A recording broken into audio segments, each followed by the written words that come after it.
श्री बांके बिहारी जी की महिमा तो वैसे ही अनंत है। उन्हें कोई जिस स्थान पर पुकारता है, वहीं आकर वह भक्त को सुरक्षा प्रदान करते हैं। आज मैं आपको अपने जीवन की एक ऐसी ही घटना बताने जा रहा हूँ, जब मैंने सच्चे भाव से परमात्मा को पुकार करते हुए कहा, प्रभु, मुझे मार्ग दिखाइए। तब परमात्मा स्वयं प्रकट होकर मुझे मार्ग दिखाने आए।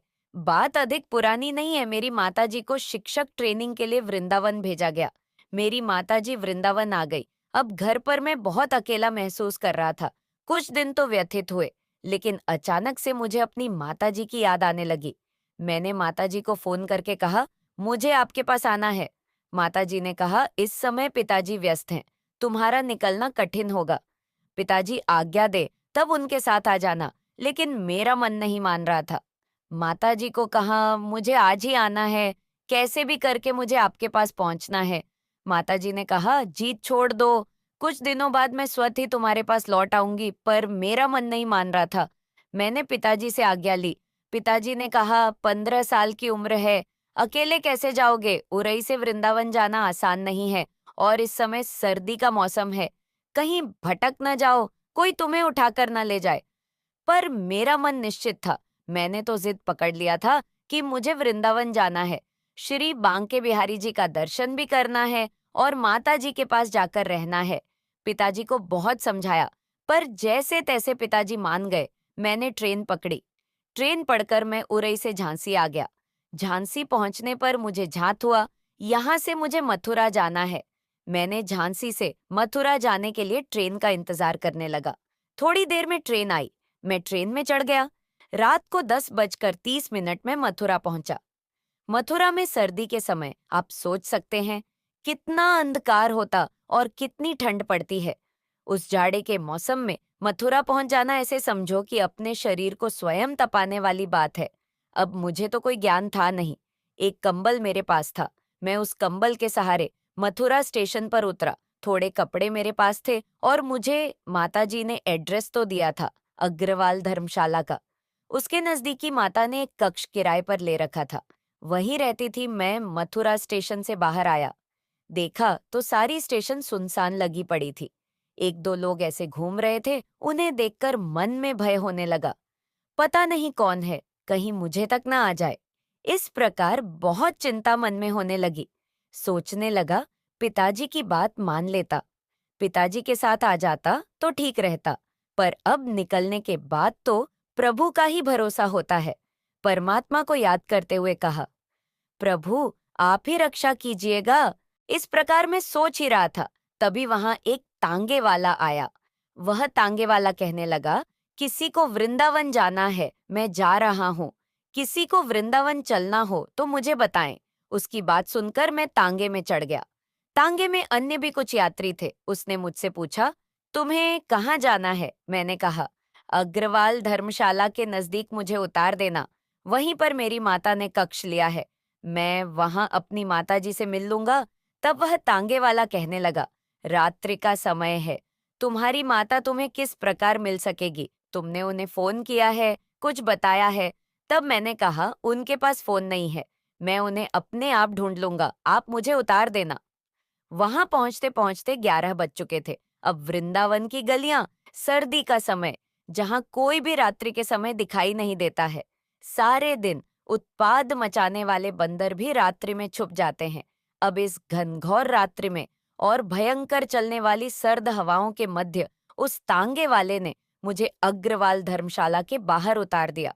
मैंने उतर कर उसे राधे राधे कहा। अब मैं सोचने लगा, माताजी का घर कहाँ है? मैंने आवाज दी, पर किसी ने मेरी आवाज सुनी नहीं। मैं 2-3 घरों के बाहर गया। वहां जाकर उनका दरवाजा खटखटाया, तब भी अंदर से कोई आवाज नहीं आई। मेरा मन विचलित होने लगा। वहां बहुत सारे घर थे और मेरी माताजी कौन से घर में कमरा किराए से लिया था, ये मुझे पता नहीं था, और मेरी माताजी को मेरे आने का पता भी नहीं था। और रात के 12 भी बज चुके थे। मुझे ऐसा लगने लगा कि कोई मेरे पीछे पीछे चल रहा है। मैं बहुत डर गया था और मेरी माताजी से सुना था, वृंदावन में आने वाले हर भक्त की रक्षा बांके बिहारी स्वयं करते हैं, और वहां मैं एक मंदिर ढूंढने लगा। तब मैं बहुत उदास होकर एक चौराहे पर बने मंदिर के बाहर बैठ गया और मन ही मन सोचने लगा, माताजी कहती हैं, वृंदावन में जो भी आता है उसकी सुरक्षा बांके बिहारी स्वयं करते हैं।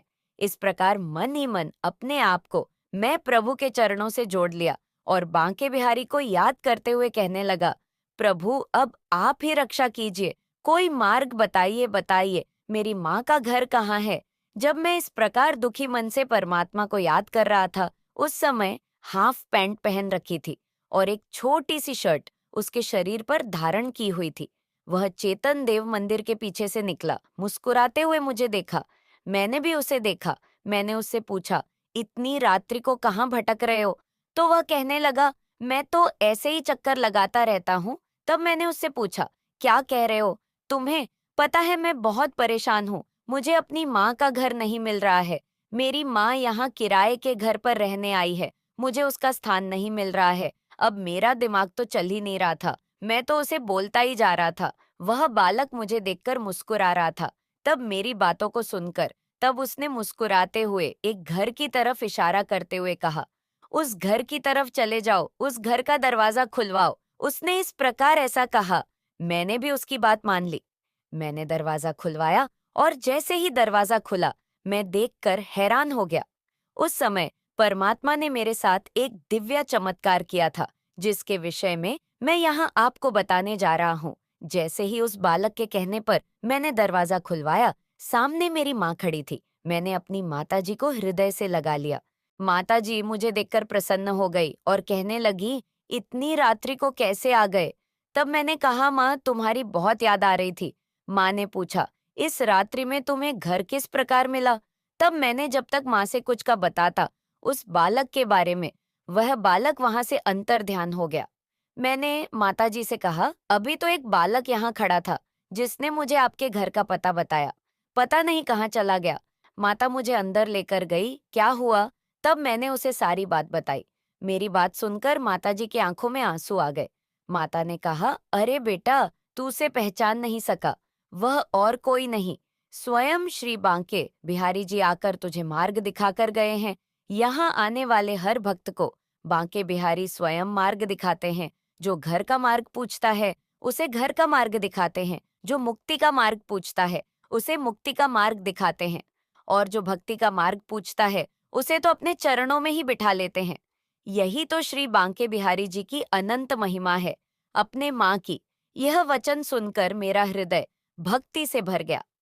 आज तक जब भी मैं श्री वृंदावन धाम जाता हूँ, उस स्थान पर अवश्य जाता हूँ जहाँ पर बालक के रूप में मुझे श्री बांके बिहारी जी ने दर्शन दिए थे।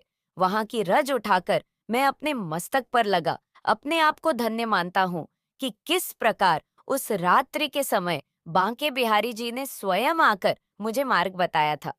तो दोस्तों, आपको यह कहानी कैसी लगी? कमेंट बॉक्स में जरूर बताएं। धन्यवाद।